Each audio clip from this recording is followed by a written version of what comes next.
So I won't say all of them, but most of them are liars. Most of them are thieves.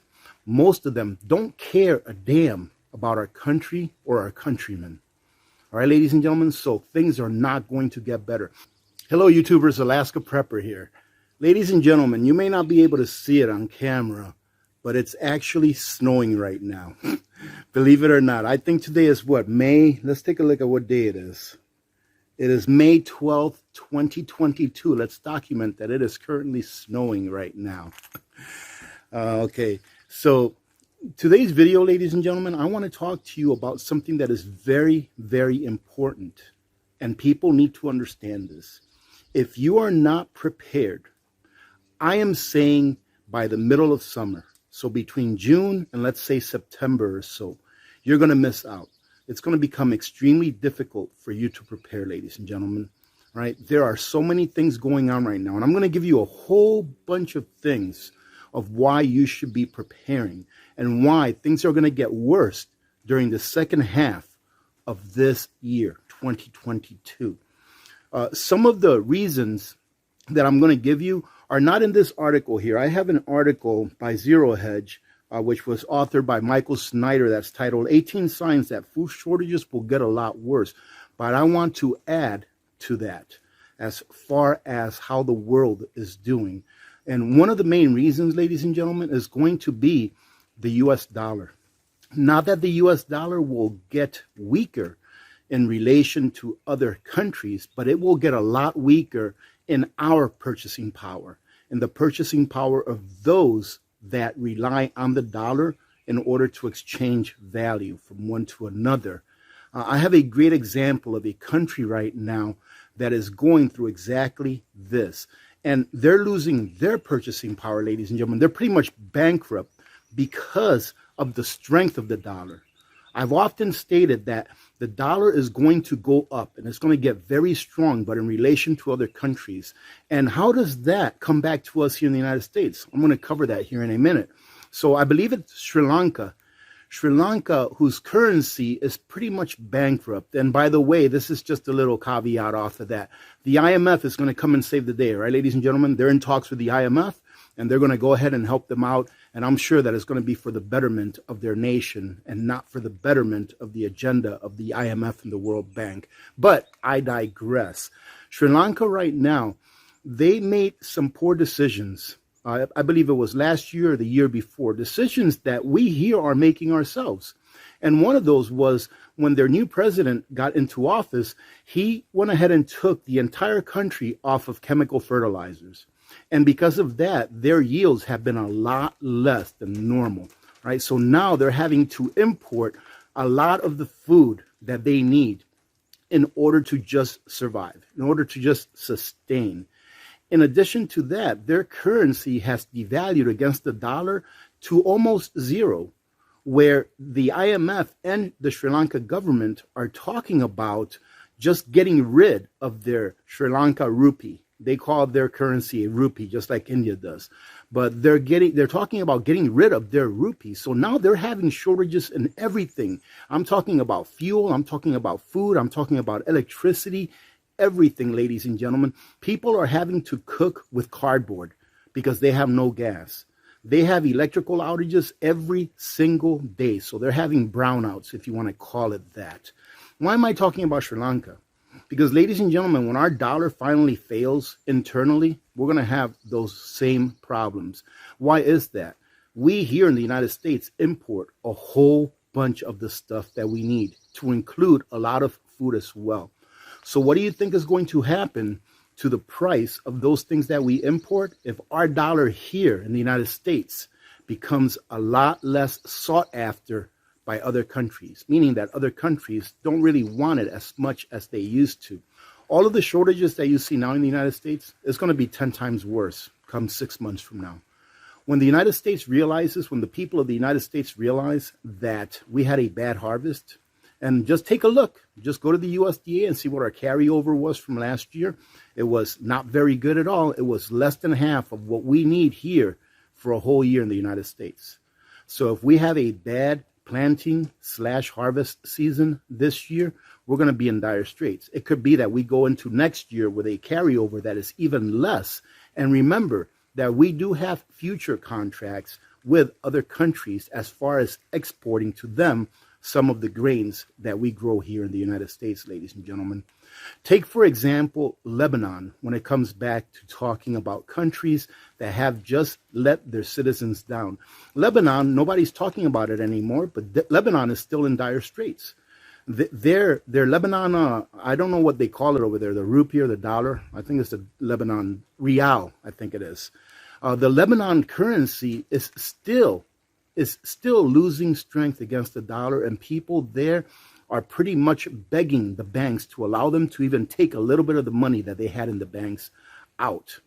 I was listening to an interview earlier today, and there's this gentleman that lives in Lebanon, and he still lives in Lebanon, and he said that it was from one day to another, that one day they went to bed, they woke up the next morning, all of the banks were closed.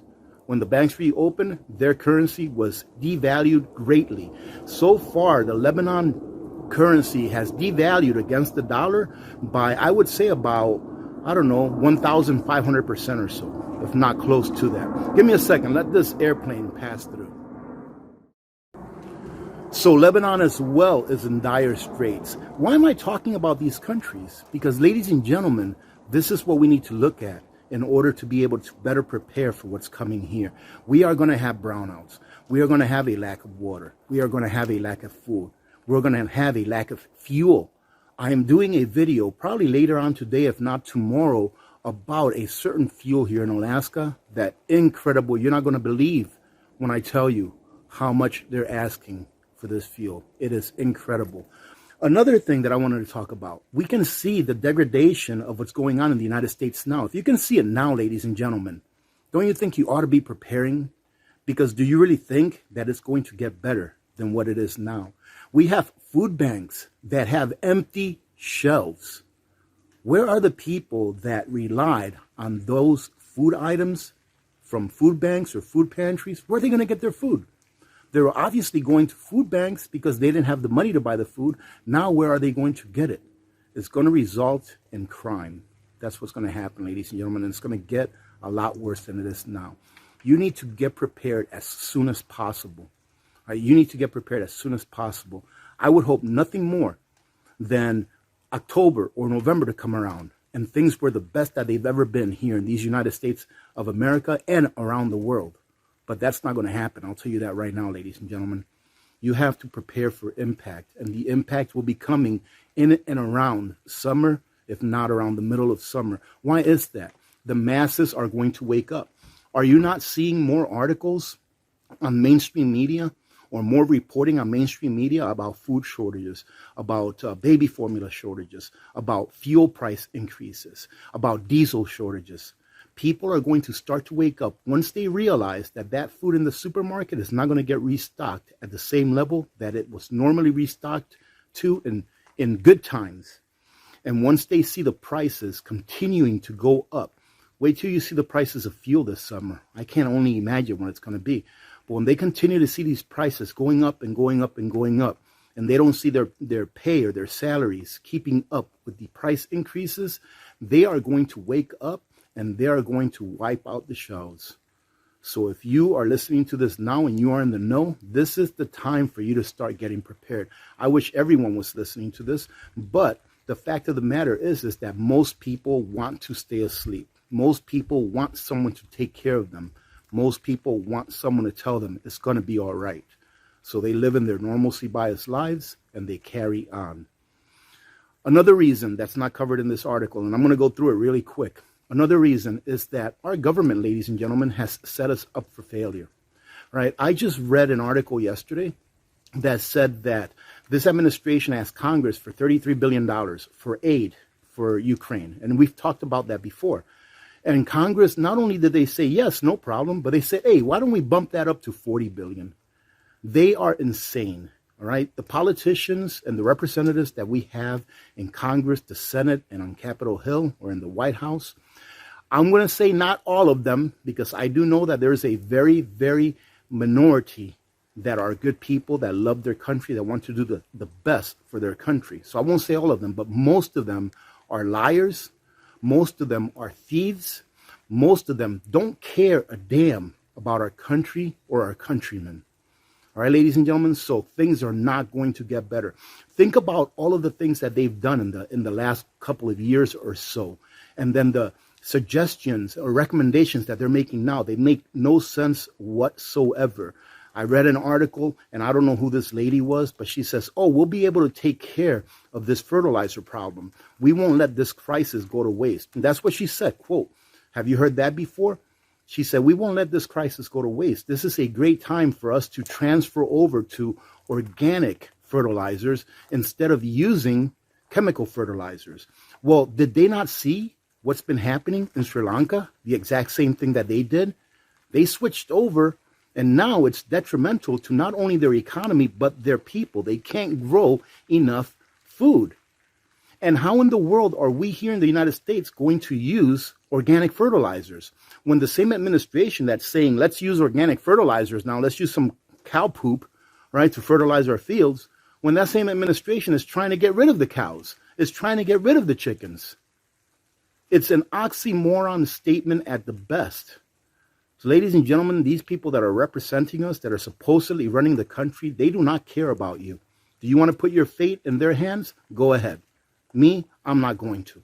I'm going to make sure that my family has what they need, not only for today or next week, but for the future. Because this government is not going to make sure that my family has what it needs in the future. They can't barely even do their job. No, they cannot even do their job, period. All right, they're a bunch of liars and thieves. And that is what they do, and that is their nature, ladies and gentlemen. Let me go ahead and throw a little story in here. That way I can tell you how it is that a politician will not change. Have you ever heard of the story about the frog and the scorpion? So there was this scorpion that wanted to get across a pond, but he couldn't swim. So he asked the frog, hey, can you let me on your back and take me across the pond? And the frog said, but Mr. Scorpion, you'll sting me and then I'll die. And the scorpion says, why would I do that? Because if I sting you, we'll both die because I can't swim. So the frog thought about it, and the frog, being a nice guy, said, okay. So the scorpion got on the frog's back, and halfway through the pond, the scorpion stung the frog.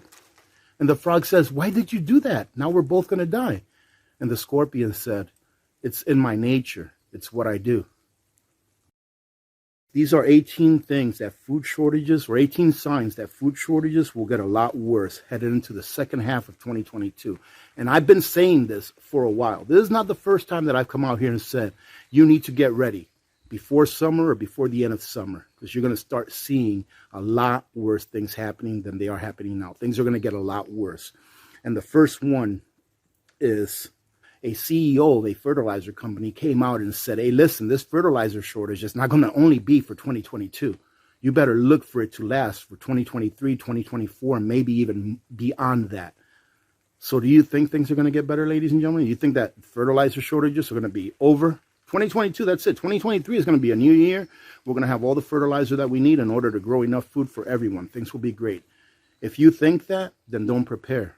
If you think that things may not be getting better anytime soon when it comes to fertilizer so that we can grow our food, then I would recommend that you prepare. You know, there was another thing that I wanted to talk to you about before we go on to number 2. It's despicable. All right. So I spend my time reading articles and finding things of interest that maybe I can share with you all. It's despicable that seniors now, all right, at seniors' homes, you know how they have events, they play bingo and dancing and stuff like that. Well, at their bingo event now, seniors, instead of winning things that are like trinkets, you know, like little things, knickknacks that they like, instead of that being used as prizes, you know what they're giving out for prizes now? Laundry detergent, soap, food. Those are the things they're giving out now as prizes because things are so bad. Because senior citizens, ladies and gentlemen, the people that built this country, all right, our seniors, the people that built this country, all right, they cannot keep up with inflation.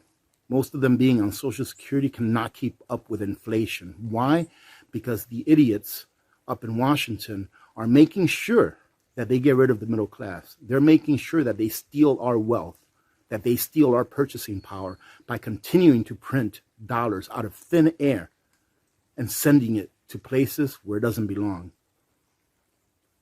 This war on, I know I'm getting off track, but this war on poverty that's lasted since the mid to late 60s, ladies and gentlemen, they've spent over $24 trillion on the war on poverty. Do you think it's gotten any better? So do you really think, do you have faith that things will get any better come next year? Number 3, it's being reported that global grain reserves have dropped to extremely low levels. And I covered this not too long ago, showing that the carryover of our grains are a lot lower than they normally are. Right? So our grain carryovers are a lot lower, meaning that if we have a bad planting / harvesting season, we're going to really be feeling it next year. We're going to be finding out, between summer and fall, we're going to be finding out what our harvest is. And once people find out that there's not enough food, they are going to lose it and they're going to wipe everything out, ladies and gentlemen. So prepare now.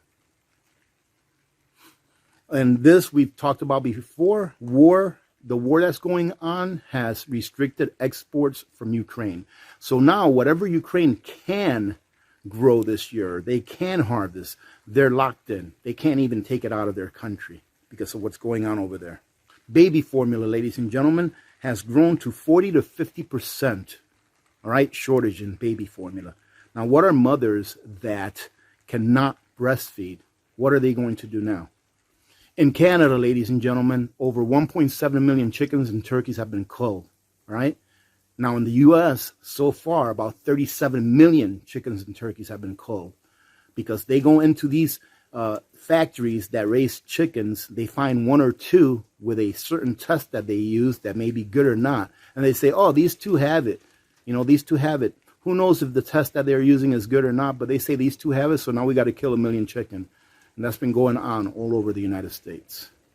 I've been talking about this for a while, this mega drought that we're having. In California now, there's 2 major dams that are at the lowest point that they've been since they've been built. And Californians are being restricted. I believe I heard 55 gallons per day per family are being restricted. Can you imagine living on 55 gallons of water per day per family? Just a second. No, ladies and gentlemen, it's not Red Dawn. Okay, those I think F-35s that are coming from the Air Force Base, not too far from here. So we were talking about the drought that's going on in California. Can you think about, having to live on 55 gallons a day per family? Now here, we actually do that. We live on about 50 gallons a day because we conserve, and it's just our lifestyle. So being that we haul water, we conserve water as much as we can. Many of the largest lakes around the world are currently in the process of disappearing because they are rapidly drying up. Water, ladies and gentlemen, is going to be the new gold in the future. I read Michael Burry, I believe it is, the guy that played in The Big Short. He said that one of his biggest investments going forward was going to be water. And they're going to use water and food against us as well, as far as energy, electricity, all that kind of stuff. Wildfires are still going on, ladies and gentlemen, not to include the fires that are going on in food processing plants, but wildfires are still going on, not only in California, not only in Arizona, but all over the world as well. We are being told that the price of steak is going to continue to go up in the days ahead. I've stated in the past that we got a little bit of a respite in the price of steak and beef, especially here in the last couple of months, because a lot of heifers had to be culled because farmers couldn't afford to feed them, right? So they had to cull them. And then that put an excess amount of beef in the market. Well, now, ladies and gentlemen, we're going to start to pay the piper because it takes a long time for a heifer to be replaced so that it can start producing 1 steer or 1 head of cow per year in order to put out into the market. So that's going to come back to bite us, and the price of meat, not only chicken, is going to continue to go up. And to finish it off, ladies and gentlemen, Kansas Senator Roger Marshall is openly warning that a horrifying worldwide famine is coming. Can you not see it? Look all of these things up for yourselves. But I would definitely hope that you convince yourself that you need to prepare.